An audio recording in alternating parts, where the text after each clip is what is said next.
C'est connu. Voilà, donc soyez donc les bienvenus ce soir pour ce nouveau groupe de ceux qui ont entre 18 et 25 ans de mariage.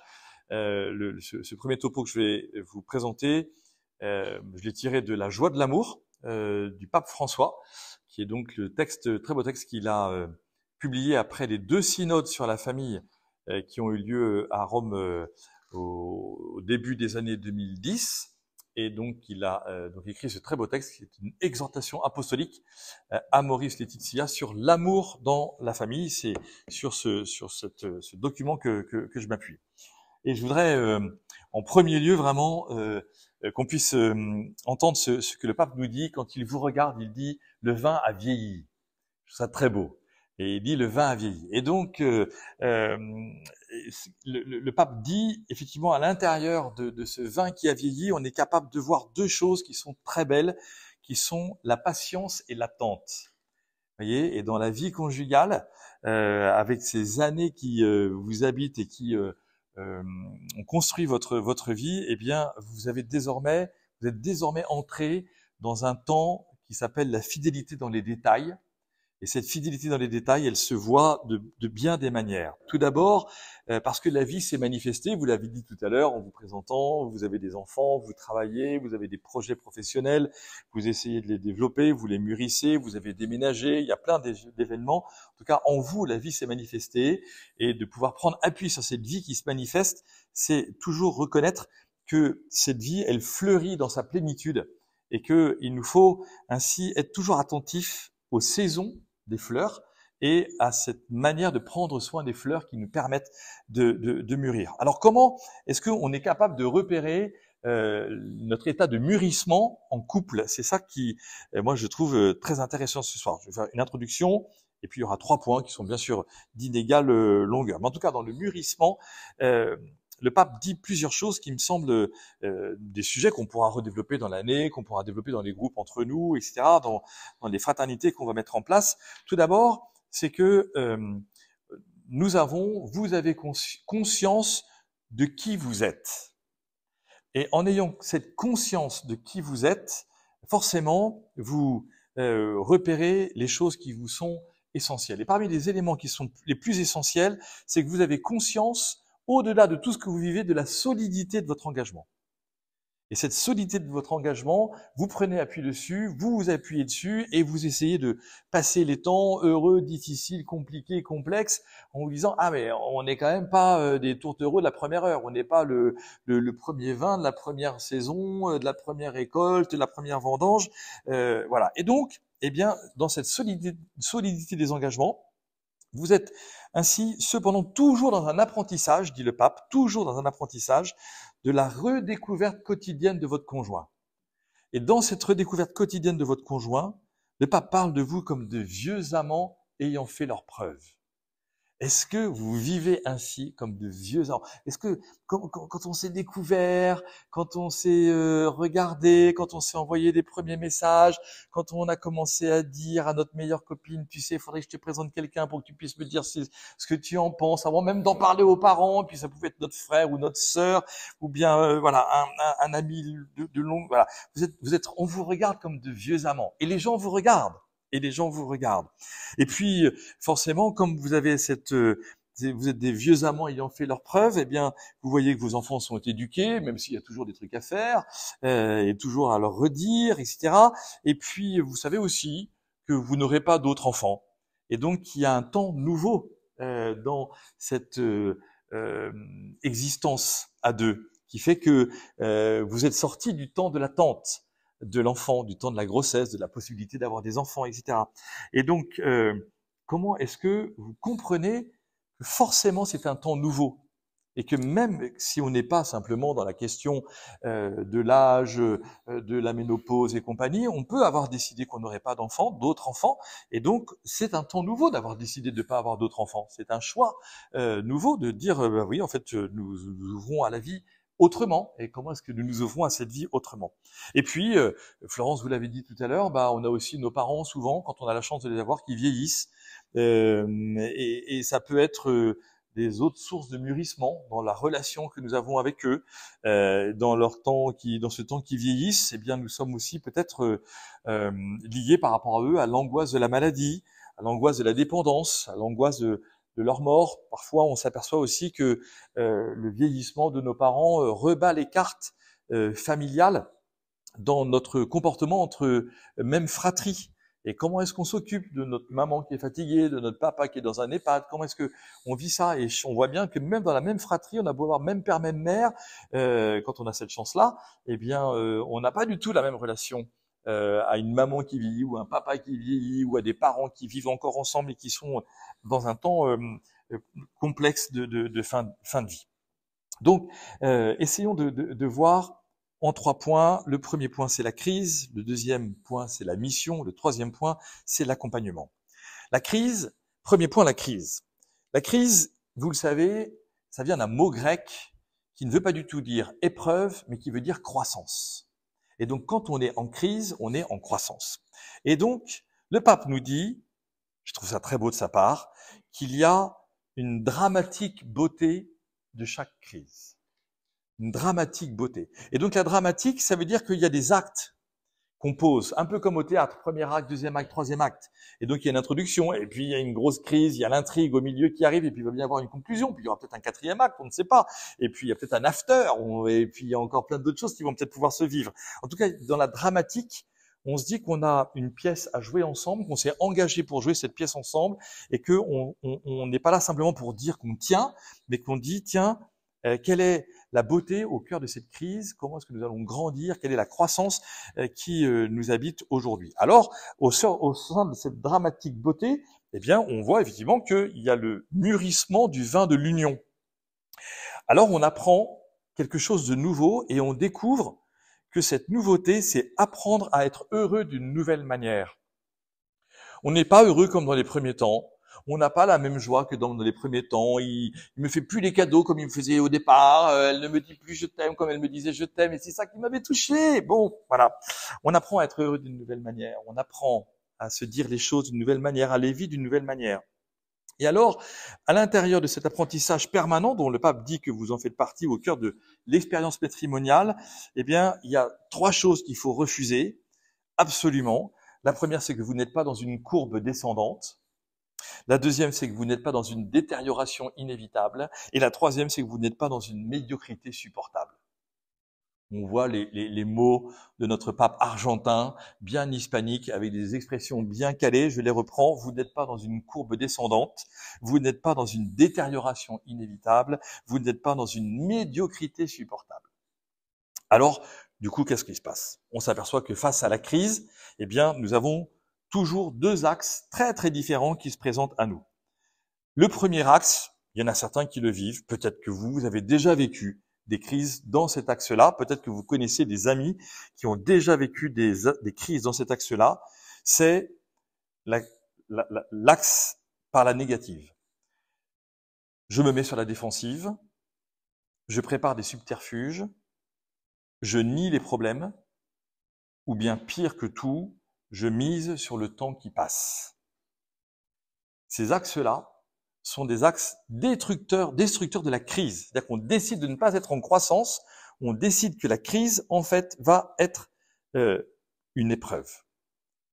Je suis sur la défensive, je dis plus les choses, je repère, je deviens un peu hargneux, je prépare des subterfuges, je cache des petites choses, et des choses qui me font du bien parce qu'on me dit prenez soin de vous, donc je prends soin de moi, mais je lui ai pas dit à elle ce que ça voulait dire pour moi. Je vois qu'il y a des choses qui sont pas forcément très en vérité. Et puis la dernière fois, elle m'a dit t'as pas envie de parler. En fait, j'ai nié qu'il y avait un problème. Ou bien lui, la dernière fois, il est venu me voir et j'ai bien senti qu'il voulait s'approcher de moi d'une manière un peu interrogative et non, j'ai dit non. J'ai dit non, ça va. En fait, ça va pas. Bon. Et puis on mise sur le temps qui passe. On en voit bien des couples qui avancent comme ça, qui sont pas tout à fait puissants, mais bon, ils passent, ils avancent. Ou bien, autre choix radical pour pouvoir vivre la crise et comprendre qu'on est en croissance. La première réflexion à laquelle le pape nous invite, c'est d'être présent. D'être présent. Et vous le voyez, c'est le cœur pour nous comme chrétiens de l'incarnation. Le Christ Jésus vient vivre dans notre vie. Et donc, est-ce que je suis présent à l'autre? Ou bien est-ce que je suis en train de toujours lui faire des reproches de ce qu'il faisait avant et qu'il ne fait plus? Ou bien est-ce que je suis en train de lui dire que j'aimerais bien qu'elle fasse des choses plus tard, mais que aujourd'hui c'est pas possible? Est-ce que je suis présent? Est-ce que nous sommes présents à notre couple? Comment est-ce que nous vivons ce temps pour notre couple? Est-ce que nous sommes capables, parce que c'est un temps nouveau, de créer des nouveaux espaces de communication? On ne fait pas une promenade dans la forêt comme on la faisait il y a 25 ans. On ne part pas en vacances comme on partait en vacances il y a 20 ans. Ça peut être la même chose, la même caravane, le même camping, la même sortie, la même fête, les mêmes copains, etc. Mais néanmoins, est-ce qu'il y a des choses qui ont évolué et ont évolué avec des nouveaux espaces de communication? Voilà. On ne parle pas de la même manière, on ne dit pas la même chose. Nous avons mûri. Nous avons mûri. Il y a un peu de poussière sur la bouteille quand on la prend dans la cave. Ah, très bien. Est-ce que nous pouvons travailler un cœur à cœur qui va repérer, dit le pape, l'art des temps calmes. L'art des temps calmes. On voit bien, on est tous dans une espèce de superactivité, hyperactivité. Parfois on est ralenti, vous l'avez dit tout à l'heure, par un cancer, par une maladie, par des épreuves avec nos parents, etc. Mais est-ce que nous avons l'art des temps calmes? En disant, mais en fait, c'est cette fameuse dramatique beauté, vous voyez. Et parfois il y a des temps calmes. Et est-ce qu'on les regrette? Comment est-ce qu'on les travaille? Mais comment est-ce que on prend ce temps calme entre nous? Je sais pas quoi, le dimanche après-midi. Est-ce que ça peut être le dimanche matin si on était à la messe le samedi soir? Est-ce que c'est de pouvoir passer des soirées un peu différentes? Parce qu'on voit bien que les enfants, ils sont un peu moins là. Et puis quand ils sont encore là, ils se couchent quand même. Et puis à un moment, on a une soirée. Et qu'est-ce qu'on fait de notre soirée où on prend cet art du temps calme? Et puis, dit le pape, il y a deux très belles choses qui peuvent permettre de repérer la crise, ou de vivre la crise, ou de passer la crise, c'est de chercher les causes cachées de nos souffrances. Jésus est venu pour les malades et les pécheurs. Donc je ne dis pas que mon mariage est un mariage sans péché ni sans douleur.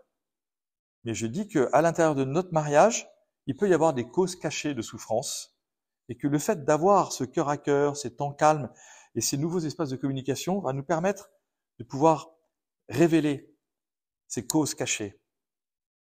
Et puis, dit le pape, moi je trouve ça magnifique, il dit, est-ce que vous allez pouvoir vivre l'étape comme un accouchement qui fait naître un nouveau trésor? Pour passer cette étape, comme un nouvel accouchement. Ah oui, on a vécu quelque chose, ça a duré peut-être 9 mois, tiens, finalement, on a attendu nos enfants à chaque fois 9 mois, on les a pas vus, mais quand ils sont sortis, on était content qu'ils sortent et qu'ils soient là, et qu'on les voit, et on est passé à quelque chose de nouveau, et ça a changé la maison, et ça a changé le prénom, et ça a changé l'organisation de la maison, voilà, et on a refait de la peinture, on a refait l'escalier, on a peut-être déménagé, on a changé de bagnole, on a peut-être pris un crédit impôt pour la maison, enfin, il y a plein de trucs qui ont changé, parce que chaque accouchement transforme notre existence, et puis on a vu la relation avec un parrain, une marraine, avec les frères et sœurs, il a fallu présenter l'enfant, etc. Est-ce que finalement ce temps, cette crise que nous vivons, peut-être entre 18 et 25 ans de mariage, nous la vivons comme une étape, c'est un accouchement qui fait naître un nouveau trésor? Voilà des éléments forts, je trouve, que le pape nous dit pour essayer de comprendre le sens de la crise. Alors deuxième élément, deuxième point, très court, en fait, le pape dit, une fois qu'il a dit ça, il dit, le mariage est une mission. Le mariage est une mission. Quand on dit mission, en latin, ça veut dire qu'on est envoyé. Et donc, je suis envoyé auprès de qui dans mon mariage? Je suis envoyé auprès de mon conjoint, auprès de nos enfants ou de mes enfants, auprès de ma famille, mais auprès de notre couple, et puis envoyé auprès de moi-même en disant quel engagement as-tu pris? Et comment es-tu capable de réfléchir sur cet engagement que tu as pris? Alors, effectivement, quand je comprends que le mariage est une mission, je surmonte les obstacles et je décide de boire un meilleur vin. Un peu comme à Cana, le mariage avec les premiers miracles de Jésus dans l'Évangile. Ce qui nous permet, dit le pape, de décider de deux choses, de vivre réellement notre place dans la famille. Quelle est ma place dans la famille en fait? On entend parfois des mamans épuisées qui disent « mais finalement moi je suis l'esclave des gosses ». Mon mari il rentre, il se met les pieds sous la table, il fait rien. On voit parfois des papas qui sont épuisés par des missions incroyables à l'autre bout du monde ou dans des métiers vraiment très très prenants où finalement Jamais on va leur poser la question de comment vas-tu. Je suis très impressionné. Je vois par exemple dans les pizzas, dans les thèmes de pizza pour les jeunes de 4e, 3e, il n'y a pas une semaine où ils ne me demandent pas d'intervenir sur la relation qu'ils peuvent avoir avec leurs parents. Or, quand vous avez un enfant qui a 13, 14, 15 ans, bah, vous avez des parents qui ont entre 15 et 25 ans de mariage. Et les enfants, en fait, sont inquiets de la manière dont leurs parents vieillissent, grandissent, et ils attendent qu'on puisse leur dire quelque chose. L'inquiétude n'étant pas négative, c'est une inquiétude positive. Ils disent, tiens, cela me laisse sans repos, et qu'est-ce que je peux faire? Comment est-ce que je peux accompagner mes parents moi aussi? C'est très important. Et donc, comment est-ce que vous vivez votre place dans la famille? Et le pape finit, toujours encore cette belle expression hispanique, pour affiner l'ouïe du cœur. Comment est-ce que vous écoutez? Je te l'ai déjà dit. Ah oui, en fait, non, je t'ai pas écouté. Parce que je n'ai pas ouvert mon cœur. Tu m'as dit des trucs. Oui, j'ai entendu. Oui, j'ai entendu. Mais non, ça, en fait, ça m'énervait. J'avais pas l'ouïe du cœur. J'étais pas disposé à ça. Alors, troisième point, c'est peut-être la raison pour laquelle vous êtes là ce soir et que d'autres nous rejoindront. L'Église est là pour accompagner. Parce que nous sommes dans une assemblée, parce que vous vous êtes mariés publiquement, civilement et religieusement, et que vous avez invité des gens à être l'Église autour de vous le jour de votre mariage. Et que l'Église, c'est l'assemblée, et que quand on a une assemblée autour de nous, eh bien, on a une assemblée le jour de notre mariage, on a une assemblée au moment des baptêmes, on a une assemblée au moment de fêtes, d'anniversaires, de Noël, mais est-ce qu'on a une assemblée pour nos 18 ans de mariage, pour nos 20 ans de mariage? Est-ce qu'on a une assemblée quand on est en crise? Est-ce qu'on peut le dire? À qui on peut le dire? Quand on a envie de grandir et qu'on voit que on est dans un temps un peu compliqué, beaucoup de gens se recroquevillent sur eux-mêmes, beaucoup de couples entrent dans des subterfuges qui cachent à la bonne société locale que ça va pas du tout dans notre couple. Certains pleurent dans leur chambre, d'autres ne savent plus quoi dire ni quoi faire. Et en fait, l'Église est là pour accompagner. Avec compréhension, dit le pape, il s'adresse beaucoup aux pasteurs dans cette partie de la joie de l'amour en disant « Je vous demande, vous, pasteurs, de comprendre les couples qui viennent vous voir. Je vous invite à avoir une proximité avec eux, à avoir du réalisme avec eux. » On voit bien le pape qui dit commencez pas à faire de la piété en disant tu vas me dire un chapelet puis mettre une cierge et ça ira mieux. Non. C'est le réalisme de la vie conjugale que tu dois connaître toi comme pasteur, avec un esprit concret pour reconnaître qu'il y a des angoisses et des douleurs. Et si toi, prêtre, tu vis des angoisses et des douleurs, ne crois pas que les couples n'en vivent pas et apprends à vivre avec eux angoisses et douleurs et à participer ensemble, à partager ensemble ces angoisses et ces douleurs. Vous savez que ces angoisses et douleurs, c'est un des grands titres d'un des grands textes fondamentaux du Concile Vatican II qui s'appelle Gaudium et Spes, joie et espérance, angoisse et douleur. Voilà. Et donc le pape dit, bah oui, en fait, dans les sujets premiers majeurs, les plus urgents en 65 que l'Église reconnaît au moment du Concile Vatican II, c'est la famille. La famille. 1965. Alors, on va pouvoir essayer de comprendre à l'intérieur de cet accompagnement que pour accompagner, nous allons pouvoir permettre au couple de rechercher l'humilité. Quand on recherche l'humilité, on va pouvoir ainsi travailler sur le chemin du pardon et de la réconciliation. Il n'y a pas d'humilité sans cette reconnaissance du pardon et de la réconciliation. Et c'est toujours très beau de voir qu'on commence tous nos offices, toutes nos messes par une demande de pardon. Et ben, quand on va à la messe en famille, quand on va à la messe en couple, est-ce qu'on peut en profiter avant d'aller à la messe pour dire tiens, je te demande pardon pour cette semaine, j'ai bien vu là lundi que j'ai pas été cool avec toi, je te demande pardon parce que vous voyez dans les petits détails hyper concrets, j'ai bien vu mardi que tu m'avais dit un truc, j'ai pensé toute la journée puis j'ai oublié, tu me l'as redit jeudi, on est samedi avant la messe là, pardon, je te demande pardon. Voilà. Et donc on rentre dans un chemin de réconciliation et on comprend que finalement notre conjoint en demandant pardon a eu l'ouïe du cœur, a eu l'ouïe du cœur. Alors on va comprendre qu'effectivement, et là le pape, comme il sait le faire à chaque fois, va nous permettre de reconnaître les erreurs personnelles et conjugales. C'est pas toujours l'autre qui a tort, c'est pas toujours moi qui ai tort. Il peut y avoir des torts conjugaux, il peut y avoir des fautes conjugales qui fait que ouais, on s'est un peu enfermé, on n'a pas dit tous les trucs, on n'a pas fait attention, qu'il y avait une étape là et voilà. Alors du coup, le pape, un peu comme dans Saint Paul, la lettre aux Galates, il y a les fruits de l'esprit, puis il y a les fruits qui divisent, et donc il y a des fruits qui divisent, enfin il y a des éléments qui divisent. Alors, je peux vous les lire comme ça, hein, vous allez voir, on en prend tous plein la tronche, hein, même moi en travaillant ce truc-là ce soir. L'orgueil, les blessures, la jalousie, les changements physiques, la peur diffuse, les vieilles blessures, les critiques acerbes, la culpabilisation de l'autre, la recherche de la fantaisie, l'adolescence non finie, les caprices ou les désirs vides.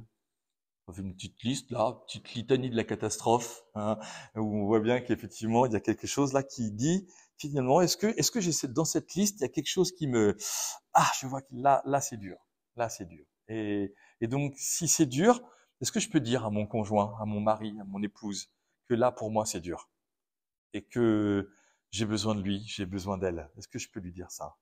Et si je peux pas lui dire, peut-être je peux lui écrire. Au début, quand on se connaissait, on s'écrivait des mots. Mais pourquoi je pourrais pas lui écrire un mot aujourd'hui à ma femme en lui disant, là, il y a un point vraiment, je te demande de m'aider simplement, que tu saches que j'ai repéré que dans ma vie à moi ou dans notre vie conjugale à nous, il y a un point là, c'est très dur pour moi. C'est très dur pour moi. Je te demande juste de le savoir. Je ne demande pas de trouver une solution, il y a qu'un faucon, ça va prendre du temps.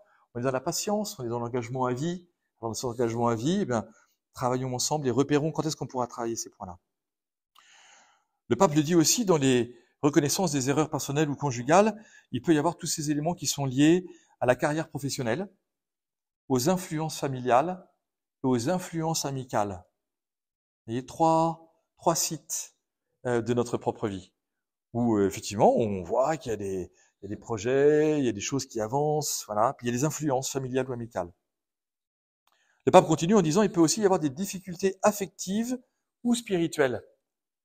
Je me retrouve plus, ma femme elle passe sa vie à faire des pèlerinages, mon mari il fait plus que des trucs pieux, ou bien ça l'énerve d'aller à la messe avec moi, et en fait il me dit la dernière fois ça m'a fait un mal de chien et j'arrive pas comment lui dire. Puis je vois bien que finalement quand on va pas à la messe ensemble, nos enfants, ils ont plus envie d'aller à la messe avec nous, ou ils disent c'est pas très grave si papa il y va pas ou si maman n'y va pas. Bon, ok, des difficultés là. Alors du coup, quelle action allons-nous pouvoir relancer? J'ai bientôt fini. On va pouvoir relancer la grâce de Dieu. Et la grâce de Dieu, dit le pape, c'est des éléments très concrets. La grâce de Dieu, elle va te permettre de passer du rêve à la réalité. Est-ce que finalement, dans la crise, t'es pas un peu en rêve? Et est-ce qu'il ne faut pas que tu atterrisses un peu sur peut-être des choses que tu as entendues d'autres couples qui, en fait, t'es pas dans leur lit, t'es pas dans leur maison, tu sais pas comment ça se passe. Est-ce que t'es pas en train de dire, voilà, en fait, il faut que je mûrisse. Et il faut que j'arrête de rêver le couple d'à côté. Ou le couple qui finalement n'existe peut-être pas. Et donc, je passe du rêve à la réalité. Le pape dit, est-ce que tu peux passer des paillettes à l'illumination? C'est magnifique. Des paillettes à l'illumination. Bah ouais, comment est-ce que je vais illuminer mon conjoint? Comment il m'illumine? Et comment notre couple va illuminer nos enfants? Illuminer les gens qui sont autour de nous? Et comment au travail, je montre que la relation avec mon conjoint, en ce moment c'est un peu compliqué, mais on est un vin qui mûrit et on va mûrir ensemble. On va pas mourir, on va mûrir. Du coup, troisième élément, pour reconnaître la grâce de Dieu, est-ce qu'on peut rechercher ensemble les accords fondamentaux? Les accords fondamentaux. Sur quoi, sur quelle base on s'est marié? On peut peut-être reprendre notre lettre d'intention, on peut peut-être reprendre l'évangile de notre mariage, on peut peut-être reprendre, contacter nos témoins de mariage en disant, dis-donc, pourquoi tu es témoin de mon mariage déjà, moi? T'as dit un truc là? Tu m'as dit un jour un truc? Moi, je t'ai demandé d'être mon témoin, là, t'as ta liste de 25 témoins à la princesse Diana, là, ok, est-ce que je peux écrire à tous mes témoins en disant, on vit une petite crise là, pourquoi vous étiez là à notre mariage? Vous pouvez pas nous dire un petit truc? Ce serait pas mal. Puissiez nous aider. On a besoin de vous. Vous êtes témoin, pas pour avoir bu du champagne en 2000, mais pour en boire avec nous en 2050. Hein, donc, vous voulez ou pas? Et puis, du coup, l'autre élément de l'ouverture à la grâce de Dieu, c'est de dire à mon conjoint que je vais renouveler mon ouverture constante à sa parole. Je vais renouveler mon ouverture constante à sa parole. Je vois bien qu'il y a des choses à me dire. Je vois bien qu'il y a des choses à me dire. Ça bloque, on n'arrive plus à se les dire. Et c'est peut-être moi qui suis fermé, en fait. Je voudrais avoir une ouverture constante. Et donc, on va peut-être trouver un truc. On va acheter une bougie, et puis tiens, on va se donner un critère que quand tu allumes la bougie, c'est que tu as envie de me dire un truc. Ou bien que tu as peut-être glissé un post-it sous la bougie pour aller voir un petit mot. Ou bien un petit quelque chose. Un nouveau mode de communication. Ah, il m'a acheté une fleur. Ça fait 20 ans qu'il m'a acheté une fleur. Ah oui, en fait, ah oui, la fleur, c'est le code. Oula. OK? Alors, je conclus. Quelle protection spirituelle pour vivre ensemble et passer ces 18-25 ans et avancer encore. Bien sûr, dit le pape, reconnaissons que l'amour est fort comme la mort et qu'on peut prier l'un pour l'autre. Vivons avec le Christ qui a vaincu la mort en essayant de prier l'un avec l'autre. Quand on voit que c'est effectivement complexe, allons voir un prêtre ou un conseiller conjugal, mais en tout cas, refusons la tiédeur et refusons le relativisme en disant ça va passer. Choisissez toujours la lumière. Venez à la lumière du Christ qui vous aime, qui vous a béni, qui fait que vous avez un sacrement, qui fait que vous avez une alliance autour du doigt, qui dit que un jour vous avez dit oui, et que c'est pas pour aujourd'hui dire peut-être ou dire c'est fini. Si la miséricorde est l'agir du Père, dit le pape François, recevons son agir dans notre couple. Si la miséricorde est l'agir du Père, recevons son agir dans notre couple. Alors effectivement, vous ferez le choix de la communion surnaturelle. C'est fort de la part du pape. La communion surnaturelle. Souvent on dit que la communion surnaturelle, c'est la communion à la messe et au corps du Christ. Mais non, en fait, vous avez fait le choix de la communion surnaturelle. Parce que quand on vous voit, c'est deux univers qui se sont rencontrés. Et pourtant, c'est une même communion qui est célébrée. Alors vous allez reconnaître, à frais nouveaux, l'humain et le divin dans votre couple. Alors vous allez choisir Pâques pour vivre le vendredi saint. Parce que s'il n'y a pas Pâques après le vendredi saint, c'est insupportable. Alors, avec 3 mots, l'attention, la consolation et l'encouragement, il y a 3 paroles de la Bible qui vont être les paroles du Christ pour que vous fassiez le choix à nouveau de votre conjoint. Attention, comme le Christ, qui pose la question à quelqu'un qui est malade, « Que veux-tu que je fasse pour toi ?» La consolation, comme le Christ, « Aujourd'hui, le salut est entré dans cette maison. » Et l'encouragement, comme le Christ, « Aimez-vous les uns les autres comme je vous ai aimé. » Merci pour votre attention.